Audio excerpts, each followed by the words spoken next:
Hello friends, welcome to my channel. So friend, आज हम इस वीडियो में डिस्कस करने वाले हैं W.H. जॉर्डन की पोइम जिसका नाम है द शील्ड ऑफ अकीलिस। तो इससे पहले हमने एक वीडियो बना ली है जिसमें हमने थर्ड स्टैंजा तक की समरी पढ़ ली है। आज हम फोर्थ स्टैंजा से स्टार्ट करेंगे। सो स्टार्ट करते हैं। In the fourth stanza the poet shift back to Thetis as she look over the shoulder. Thetis यहाँ पर अकीलिस की जो मदर है उनका नाम है। तो यहाँ पर क्या है कि जो थर्ड और सेकंड स्टैंजा था उसमें क्या है कि जो अकीलिस की मदर है वो कुछ चीज़ें ऑब्जर्व करती है कि शायद जब युद्ध होगा तब उनकी जो एक्सपेक्टेशन है वो ये होती है कि इस युद्ध के बाद जो ग्रीक है वो एंशियंट ग्रीक की तरह यानी कि प्राचीन जो ग्रीक है उसकी तरह बन जाएगा। लेकिन क्या है कि वो यानी कि कुछ अलग ही चीज़ें ऑब्जर्व करती है। उनकी जो एक्सपेक्टेशन होती हैं वो तो पॉजिटिव होती हैं, लेकिन जब वो शील्ड को देखती है तब वो क्या है जो चीज़ें ऑब्जर्व करती है वो सभी क्या है नेगेटिव उन्हें दिखाई देती हैं। अब जो फर्स्ट स्टैंजा है उसमें क्या है कि वापस जो पोइट है वो थैथिस की तरफ आ जाते हैं जिसमें कि वो उस शील्ड को देखती है। जब वो उस शील्ड को देखती है तब वो कुछ चीज़ें एक्सपेक्ट करती है, जैसे कि she hope to see religious symbols such as ritual prayers cow wrapped in garland of white flower and offering to gods. तो यहाँ पर वो क्या ऑब्जर्व कर यानी कि एक्सपेक्ट करती है कि जब ये युद्ध होगा तो जो सभी लोग हैं वो मिलजुल कर कुछ रिलीजियस सिंबल्स यानी कि वो कुछ धार्मिक सिंबल्स प्रतीक देखती है, जैसे कि जो लोग हैं वो रिचुअल प्रेयर्स करेंगे, कुछ प्रार्थनाएं वगैरह करेंगे। इसके साथ ही जो काउज है उन्हें क्या है कि सफ़ेद फूलों की मालाएं पहनाई जाएगी और उन्हें गॉड के आगे ऑफर किया जाएगा। मीन्स कि उनकी क्या है बलि दी जाएगी। ऐसा वो एक्सपेक्ट करती है, ऐसा वो उम्मीदें करती है। Instead of an altar and other religious symbols, लेकिन क्या है कि उनकी जो भी रिलीजियस इमेजेस थी, जो भी उन्होंने ये सभी चीज़ें एक्सपेक्ट की थी, इन सब के बजाय she observe something quite different. लेकिन क्या है कि जब वो शील्ड को देखती है तब क्या है कि वो कुछ अलग ही ऑब्जर्व करती है जो कि उसके एक्सपेक्टेशन से टोटली ऑपोजिट होता है। इसके बाद जो नेक्स्ट स्टैंजा है उसमें बताया गया है she see a barbed wire enclosed area. यहाँ पर आएगा इन क्लोज्ड एरिया, या फिर यहाँ पर आप लिख सकते हो arbitrary area, arbitrary area. Arbitrary area क्या होता है कि एक ऐसा एरिया जहाँ पर कुछ लोगों का अपना क्या है कि वहाँ पर हक होता है, अधिकार होता है। यानी कि उस एरिया में क्या है कि जो ऑफिसर्स वगैरह होते हैं उन्हीं की मनमर्जी चलती है। तो वो एक ऐसा एरिया देखती है जहाँ पर क्या है कि उस पूरे एरिया को क्या है वायर के साथ कवर करके रखा हुआ है। Where boards entries and a crowd of detach observe watch as three figure are crucified. जहाँ पर क्या है कि चौकीदार है वो उस यानी कि एरिया में खड़े हैं, एंड इसके साथ ही डिसेंट पीपल्स है जो उनका वहाँ पर क्राउड यानी कि भीड़ है। और वो जो लोग हैं वो क्या है कि वहाँ पर जो तीन ऑफिसर हैं उन्हें देख रहे हैं। तो यहाँ के जो लोग हैं, जो क्राउड है वहाँ पर, वो उन थ्री ऑफिसर्स को देखती है, अपने काम के लिए वो वहाँ पर आती है। लेकिन क्या है कि वो जो ऑफिसर हैं वो अपनी मनमर्जी चलाते हैं। तो वो जो लोग होते हैं उनके पास वहीं पर रुकने के अलावा कोई और ऑप्शन नहीं होता। ना तो वो वापस अपने घर वगैरह जा सकते हैं और ना ही वो उन्हें कुछ कह सकते हैं ऑफिसर्स को। They have no pride no hope. तो वहाँ के जो लोग हैं उन्हें क्या है ना तो कोई प्राइड है और ना ही कोई उम्मीदें हैं। they have lost their humanity and dead as men before their bodies dead। और वहाँ पर जो थ्री ऑफिसर्स बैठे हुए हैं वो जो लोग हैं वो इतने ज़्यादा निर्दयी हो चुके हैं कि उन्होंने अपनी जो ह्यूमैनिटी है, जो मानवता है, उसे खो दिया है। उनके अंदर जो मानवता है, जो इंसानियत है, वो क्या है ख़त्म हो चुकी है, मर चुकी है। ऐसा लगता है कि उनकी पहले ही डेथ हो चुकी है, उनकी बॉडीज डेथ यानी कि किसी की आत्मिक जो डेथ है वो पहले ही हो चुकी है, यानी कि इंसानियत उनकी मर चुकी है, इस वे में कहा गया है। इन द सेवन स्टैंजा, और सेवन स्टैंजा में return to थेथिस and Hephaestus.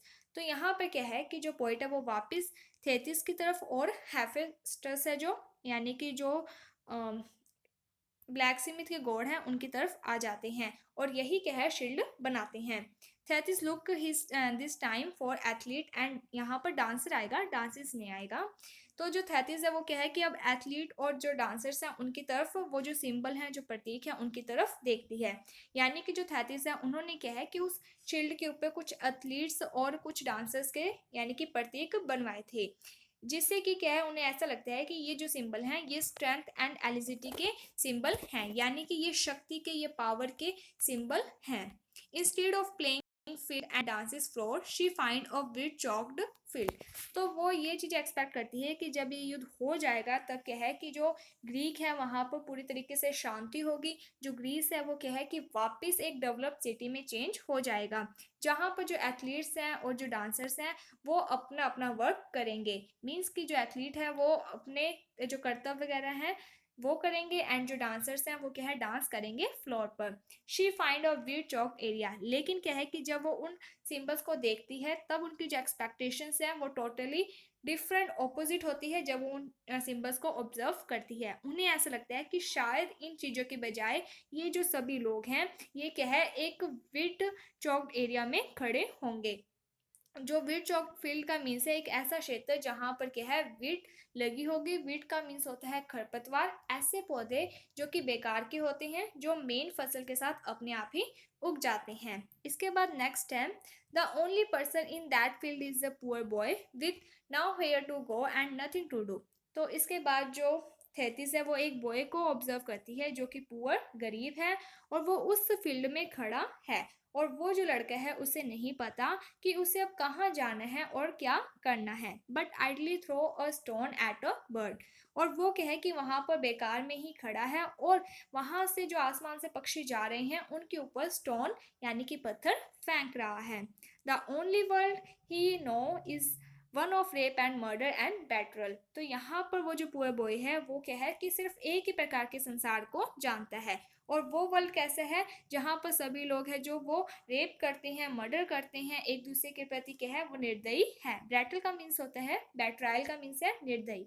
He know nothing of tenderness and compassion. और वो जो लड़का है वो एक जो टेंडरनेस है, जो दया की भावना होती है, कंपैशन एक दूसरे के साथ मिलजुल कर रहना, सहानुभूति की जो भावना है, इस प्रकार का जो वर्ल्ड है उससे वो परिचित नहीं है।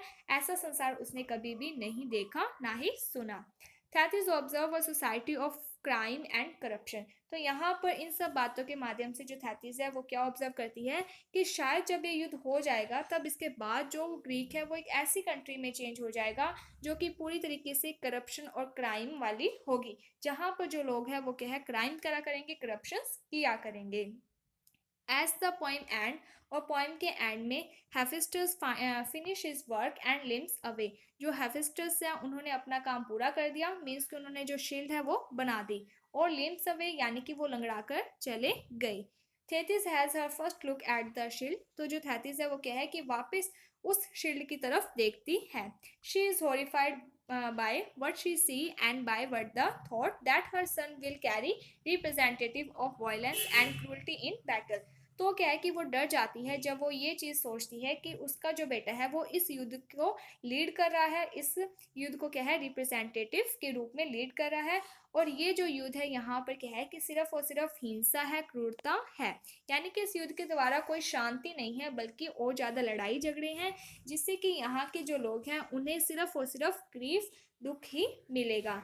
In the last line of the poem, and poem के लास्ट लाइन में the narrator point out something.